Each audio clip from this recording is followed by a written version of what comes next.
What's up, everybody? Welcome back to another edition of Neon Trash. Yay. It's Tommy the Hammer, hanging out with a large group of motherfuckers. Large. Tonight is Amber's pick. Yay. What have you got in store for the group tonight, Amber? I have a movie I've never seen, just got it. It's called Josee, the Tiger and the Fish.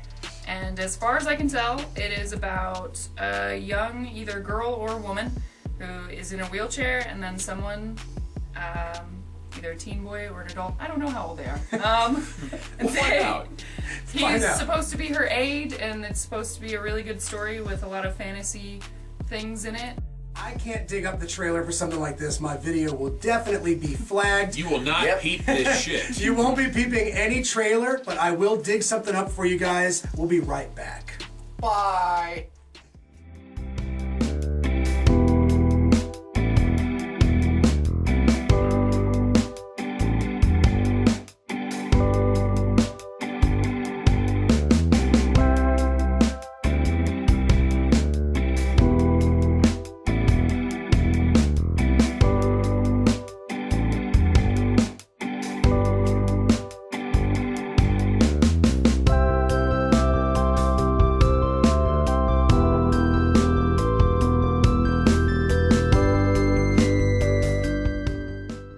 Guys, we got done watching the movie Josee, the Tiger and the Fish.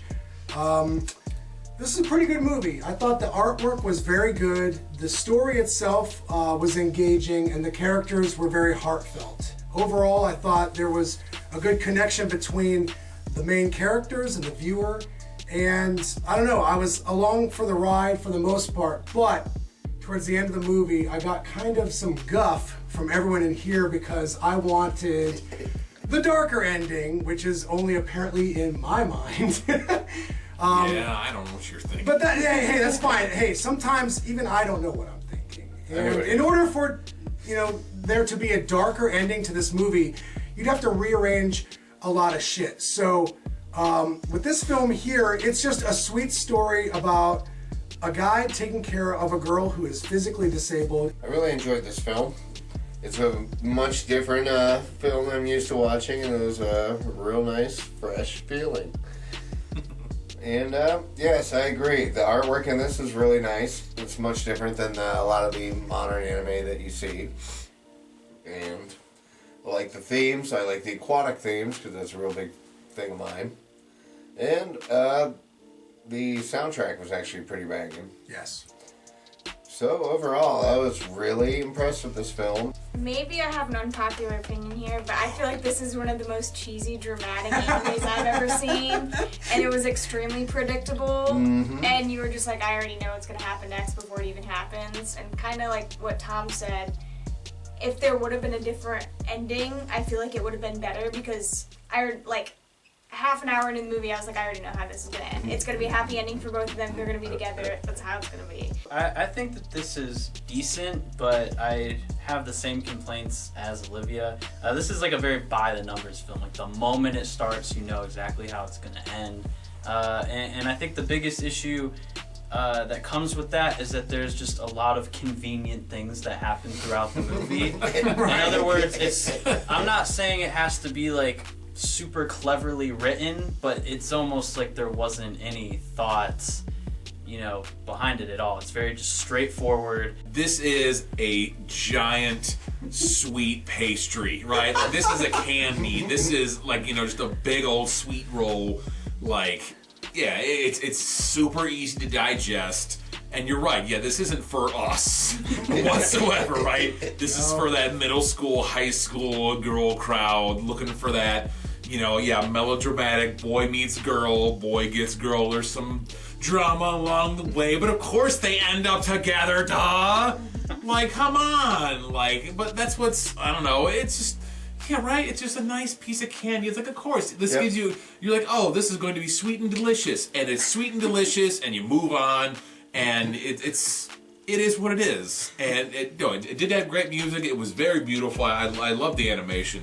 Yeah. It was super awesome. It was a super sweet story. I mean, I was even moved, just maybe a little bit.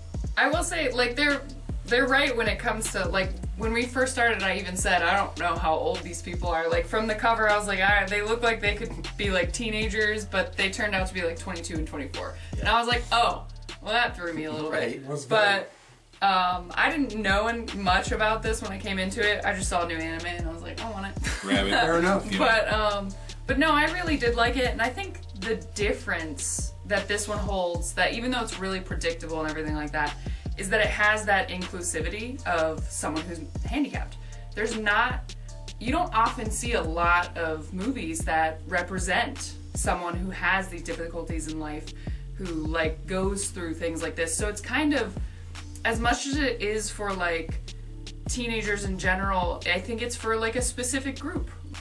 That's a good point, and I agree with pretty much everyone here. Like, no one falls short of their opinions with this movie because, I mean, yeah, there's some predictable elements, there's a couple of surprising elements, but when I said that I wanted a darker ending and for them to maybe manipulate the story a little bit early on, maybe an hour into the film, I feel like it would have resonated better if there was kind of a shadow cast over these characters. But that's just me, because there were moments of pause where the characters were sitting there and staring, or the music drops out, or there's a moment of silence, and there's like that darkness that creeps in, but then it's receded really quickly because of that candy element. And I can't really rain on its parade for that, because maybe this is aimed at a teenage audience. Maybe they want them to look at these older college, bound characters in a specific light. So out of 10 stars, I'm gonna go ahead and give Josee the Tiger and the Fish a flat 7. Star ranking, that was a hard one. I liked it, but yeah, it also, I agree with everybody else. It's like a generic episode of Gilligan's Island. I don't know if I'd go that far. As generic as an episode of Gilligan's Island. Okay. Okay. All right. But that's not a knock. I like Gilligan's Island. Alright, we're fucking... So, 6.5. I loved it, and I hope more people see this movie. I hope it gets some more groups and gets more play. Olivia? As far as what John said, or how he said it's like a piece of candy or like a dessert of some sort. Oh God. I can kind of agree in some ways, but for me it's like when you put a piece of candy in your mouth and you're like, okay, cool piece of candy, and then halfway through you're like, alright, I'm done with this, and spit it out. Because it's like, alright, it's like I've gotten my sweetness from it, and it's like, I've gotten enough sugar from it, I don't need to like continue this. I've had like enough of this piece of candy. You don't need to finish it, and you still know how it's going to end. That makes sense. So what you're saying is Right. it's an everlasting gobstopper. Oh yeah. But I think that even with the difference of a typical like romance type of movie, with the disability being the difference, I think if you take that away, it's just like 50 other romance movies I've seen. It ends up the exact same, and I feel like they were just like, all right, let's create this romance movie, but let's put her in a wheelchair. Honestly, like it was okay, but I don't think, like, I feel like if you see it once, like you don't have to see it again, because it's like you've already seen it if you haven't. So honestly, I would give it like a 4.5. Yeah, so right on the back, this says that this is based off of a short story, and that's from the 80s. And I know that there's a live action of this from 2003, and a South Korean live action from the same year as this. Wow. So I kind of wonder if the short story and the live action movies do what I think Tom and I wanted. I don't necessarily want a darker ending, but I feel like there needs to be more moments of actual difficulty.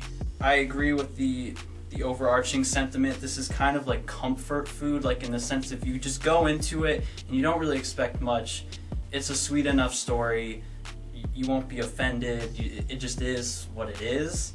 But for someone looking for maybe a little bit more, maybe something that's a little bit more balanced, and isn't just this overwhelmingly sweet tone, I think you might leave this just kind of feeling meh, which is where I'm at. So I'm gonna go with a 6 out of 10. Everybody's not wrong. This isn't reinventing the wheel here, or is it reinventing the wheel? I don't know. It's not doing anything new, for sure. We have slight twist. She's in a wheelchair. big whoop. But that is kind of a big deal because, like Amber said, you really don't get that kind of representation. So, I mean, I think there's at least a number of folks in wheelchairs that would at least appreciate this. Like, yeah, maybe it's not the most earth-shattering story, but they can at least put themselves in a movie for once, and get a little bit of like, you know what, yeah. So is the story the greatest? Maybe not, no, but I mean, it's still pretty cool. So overall, I'm with BC. I'd give this a flat 6. It's not the most crazy, amazing piece of cinema ever, but it's not a bad story. It's candy. I love candy. Well put. Amber, final thoughts? Yeah, like I said, sorry. My brain stopped. It's okay. Ding dong. But yeah, I mean, I just picked it, honestly, when I saw it because I love seeing new animes in the store when they finally come out on DVD. And then this one just looked like the art style was really good, and I do love the animation. Like, I really appreciate the way it looks. The story was pretty generic with the twist. And the soundtrack, I think most Japanese animes have like way better soundtracks than most things, just because I don't know, they just seem to put a little more effort into the music of their movies. Yeah, coming at a different angle. Yeah. But no, I mean, I liked it. I thought it was really cute. Like they said, I probably wouldn't be like, oh, let me come back to it and watch it again. I've seen it once. I'll put it on my shelf or lend it out to someone, and I probably won't watch it again. Right. But no, I liked it as just a first time watch it. So I'll give it a 7. I hope it's been informative, guys. Until the next time, tune in to Neon Train.